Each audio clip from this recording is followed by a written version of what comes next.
Okay. Hello students, now in this video we are going to start our new topic from applications of derivative, and that topic name is application of derivative as a rate of measure. So generally this application we used in physics, right? Rate of measure. So first of all, let us discuss about what is the theoretical part of this rate of measure, and then we discuss about some examples. So as you see that I write here, if y is a function of x, y equal to f of x, and suppose this x changes from one point to another point. Suppose this x changes from x1 to x2. That change is denoted by delta x, and that change is nothing but x2 minus x1. It is like this. Suppose this is x1, this is x2. So suppose x changes from this point to this point, then this change is denoted by delta x, which is x2 minus x1. Then corresponding change in y, because y is dependent upon x, so corresponding change in y is denoted by delta y and is given by y2 minus y1, right? So as this y equal to f of x, so this y2 is what?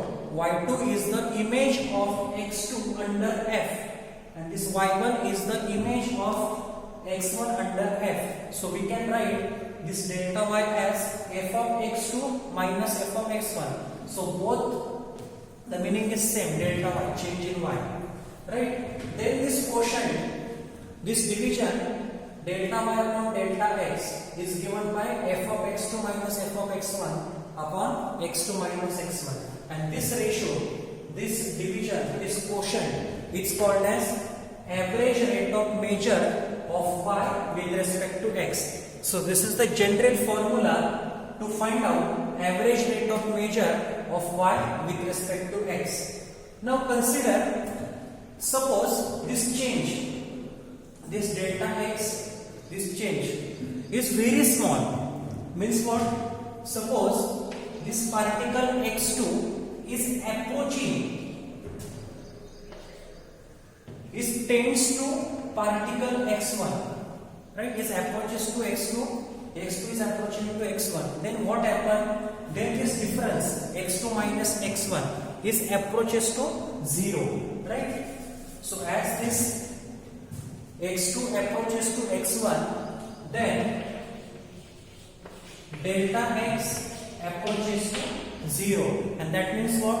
This difference delta x is approaching to 0. So this is the case of limit. So if I apply limit, or the limiting case of this, limiting case of average rate of measure, this is the formula for average rate of measure, and now I am taking the limiting case of average rate of measure of y with respect to x. So what we get? Let us see. So if I take limiting case of this average rate of measure,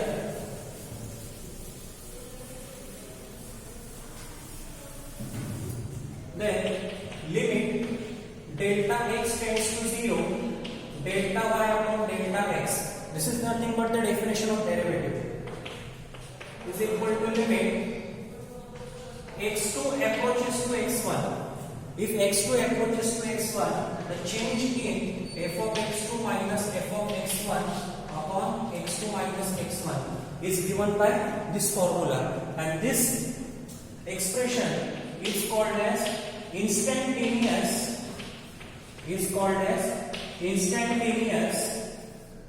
rate of measure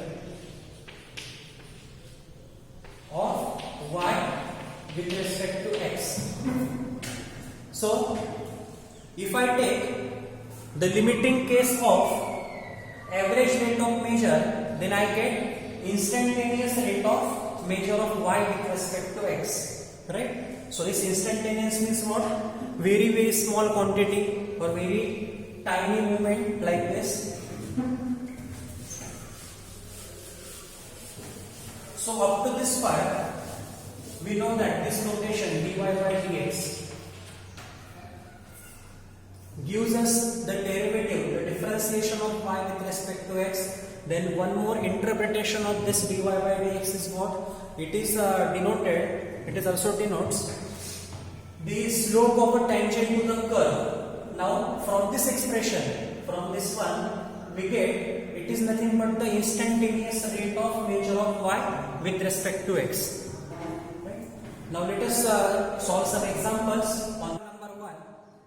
Let's just see the example on this board. The example is a stone is dropped in a quiet lake and waves in the form of circles are formed. The radius of the circular wave are increases at the rate of 5 cm per second. Then at the instant when the radius of circle is 8 cm, how fast area enclosed is increasing, right? So this is a theoretical example. Now the situation in the example I draw here. Suppose this is a quiet lake. If I drop a stone into that lake, then circles are generated. These consecutive circles. And the radius of circles are increased at the rate of 5 cm per second. So what we have to find, when the radius of circle is 8 cm, then how fast the area enclosed is increasing.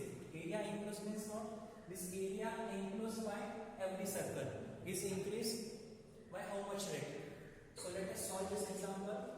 So first of all, this example is dependent upon circles. So what is the area of circle? First we write that formula. Area of circle is equal to pi r square. Before that we indicate some notation. Let A be the area of circle and r be the radius of circle. R be the radius of circle. Therefore, area is given by pi r square. This is the formula for surface area of circle. Then if I differentiate this area with respect to t. Why I am differentiating with respect to t? Because both radius and surface area are increases with respect to time. As the time changes, then change in radius and surface area happens. So if I am differentiating this area with respect to time, so what we get? dA by dt is equal to this pi is constant, so pi as it is. And r and a and r. A means what? Area. Area is also function of time. Radius is also function of time. So derivative of r square is 2r into dr by dt. But this value dr by dt is given in the example. We call this equation 1.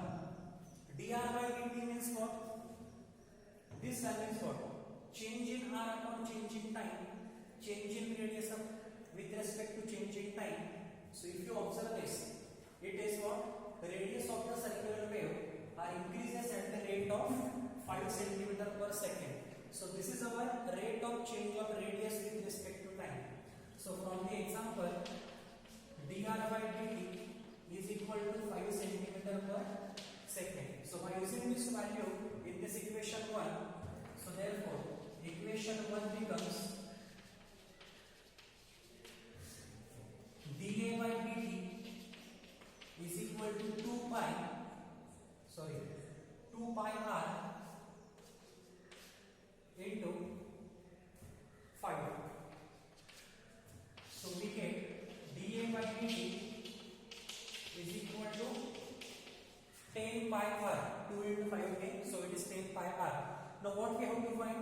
We have to find how fast area enclosed is increasing when the radius is 8 cm. Now radius is equal to 8 cm.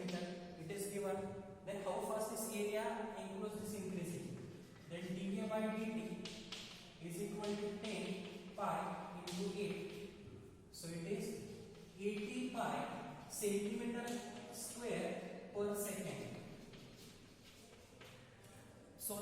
surface area enclosed is increases.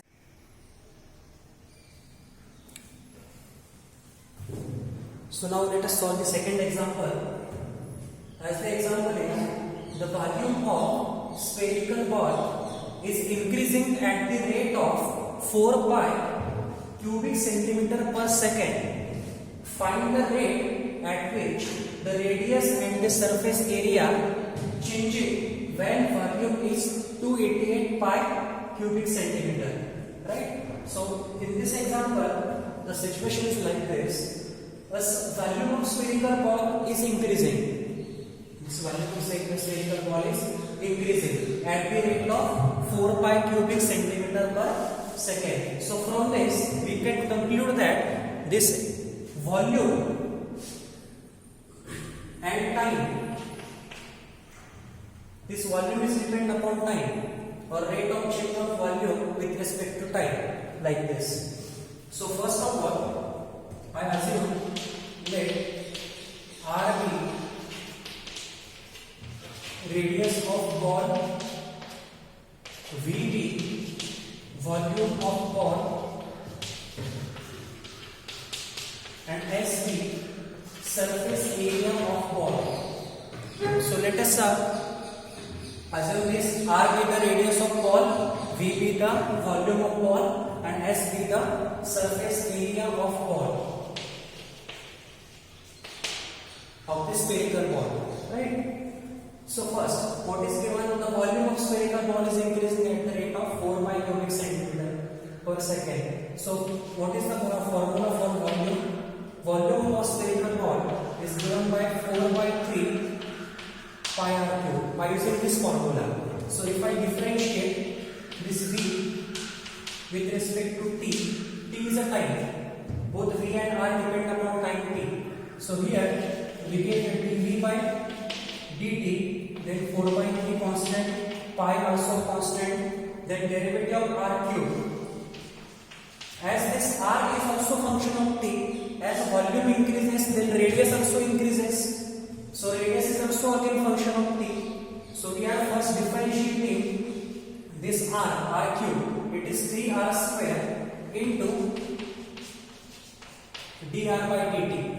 Right? So here this 3 get cancelled.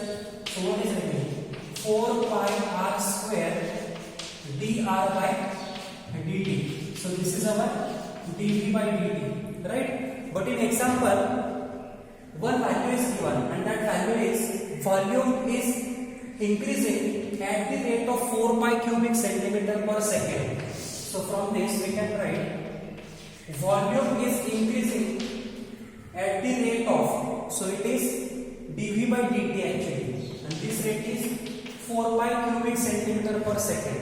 So now if I call this is equation 1, this is equation 2. So from 1 and 2, what we get? 4 pi equal to 4 pi r square dr by dt. So 4 get cancelled, pi get cancelled, and from this dr by dt is equal to 1 upon r square. So what we get? Rate of change of radius with respect to time is equal to 1 upon r square. So from this we first find the value of r. So now to find value of r, we are using this now. What is given? Volume is 288 pi cubic centimeter. So value of V, it is 288 pi cubic centimeter. Now I using basic formula of this volume, what we get? 288 is equal to 4 by 3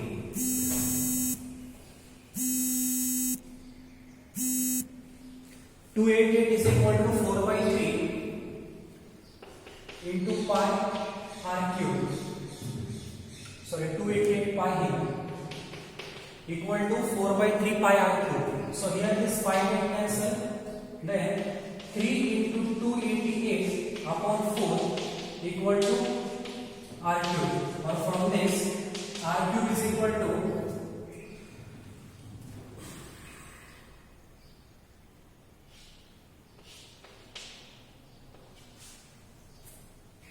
So we get r cube is equal to 260. Or from this, by taking cube root on both sides, we get r is equal to 6. So this is the value of radius. So r is equal to 6. By using equation 3, we get rate of change of radius with respect to time. So therefore,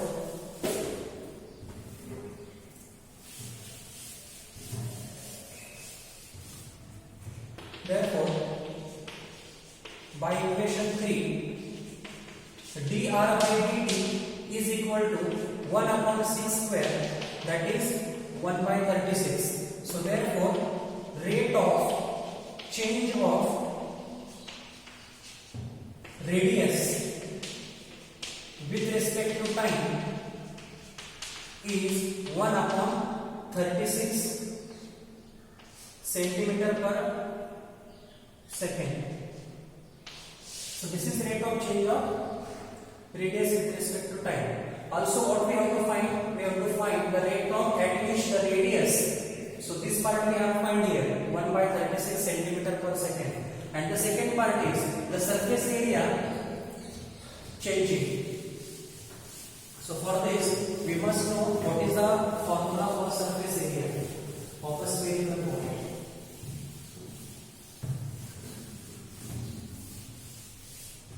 So therefore, surface area is equal to 4 pi r square, and we have to find here its rate of change of. Therefore, that we have to differentiate this x with respect to t. So we get the ds by dt is equal to 4 pi derivative of this 2r into dr by dt. So this is 8 pi r into value of dr by dt is 1 by 36, and from the this value of r is also 6. So 4 pi into 2 into 6 into 1 by 36. What we are using? By equation 3, and if I call this as 4, by equation 3 and 4. In equation 3 we get value of r, which is 6, and equation 4 we get value of dr by dt, which is 1 upon 36. So here we can cancel this 6, then again, so 4 pi by 3, and it is surface area, so centimeter per second square. So this is the rate of change of surface area with respect to time, which is 4 pi by 3, when the value of the spherical ball is 288 pi cubic centimeter.